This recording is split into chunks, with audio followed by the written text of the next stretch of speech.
And you are? Jimmy Waldo, from the keyboard player from the Graham Bonnet Band. Okay, but we're going to be here talking about your days with Alcatraz and Blackthorn. Okay. Can you tell us the history of the band, just going release by release, that you have here next to you? First Alcatraz album, No Parole from Rock and Roll. Can you maybe show the record if possible? We sure can. Yep.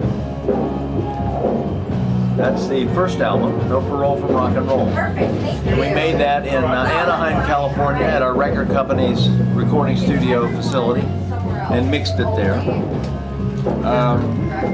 Toured off of that album a lot. When Yngwie Malmsteen was in the band, we parted ways with Yngwie and got Steve Vai for the next album, which was Disturbing the Peace. And that we recorded in Hollywood at Fairfax at Cherokee Studios, and with Eddie Kramer producing.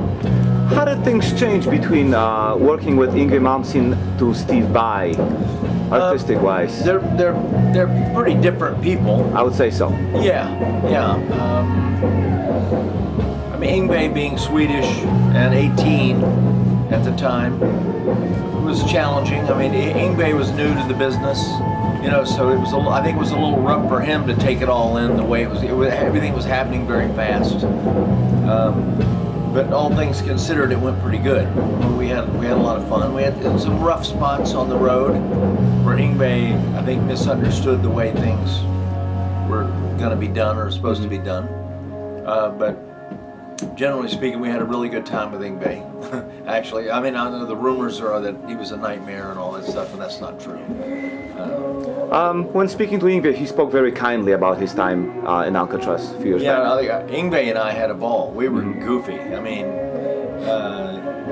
we had fun. And how was Steve Vai like in that regard? He was great. Steve's a really cool guy too. So Steve, being an American, and comes from a different background than Yngwie, obviously. But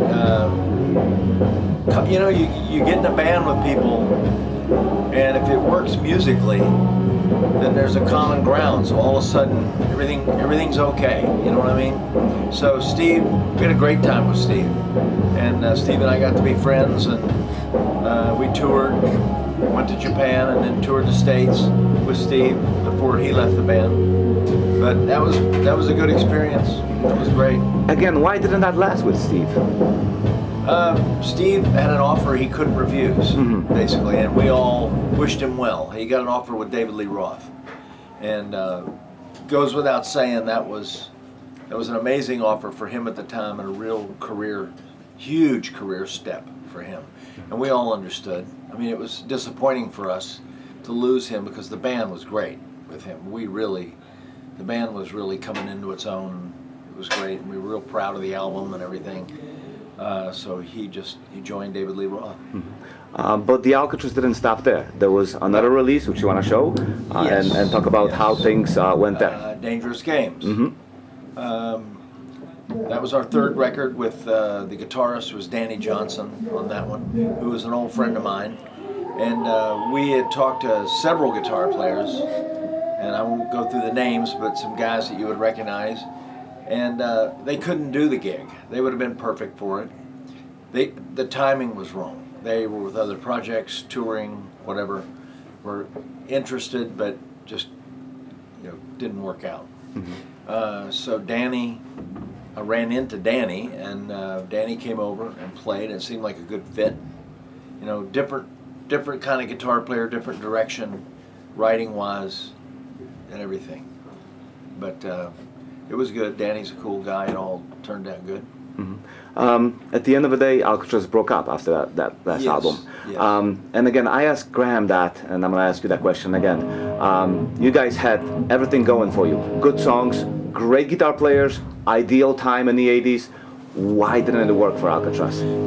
We weren't selling records. And Capitol Records was amazing, really great people, and really supported the band, but no record company, if you don't sell records, it's very hard to continue on with a label because it costs hundreds of thousands of dollars each record.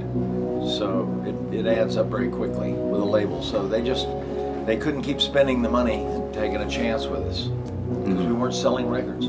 Okay. Now, obviously, your work with Graham didn't end there.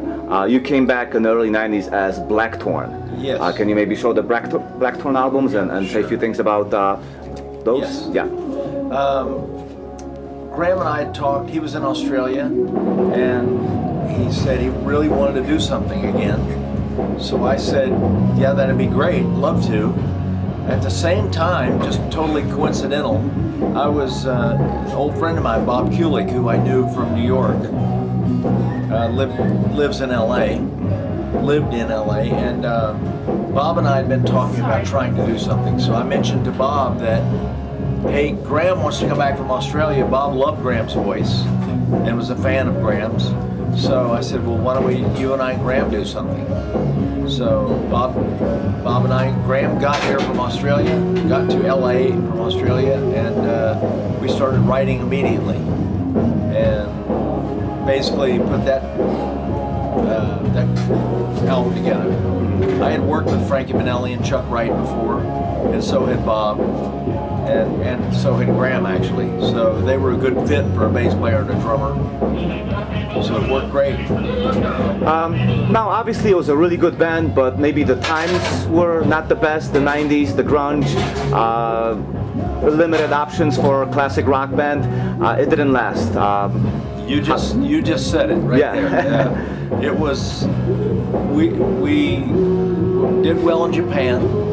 Started with a Japanese record deal, which funded us making a record and being able to stay up and running business-wise. But no American deal to speak of. We were on CMC Records, but they don't invest in bands. They don't push. They literally just distribute your record. We needed help. We needed somebody that was going to get behind the band in America. And it wasn't there. So we didn't sell enough records to sustain. Now, you're still playing with Graham as if nothing changed. A lot of these old albums are coming back in print.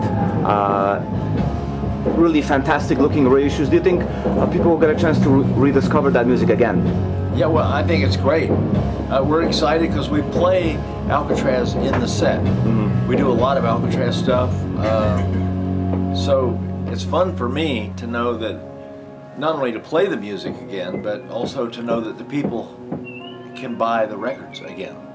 You know, new, nice remastered versions of the records. So I think it's really cool. It's kind of like reliving it again, you know, and with Graham. So it's just very cool, yeah.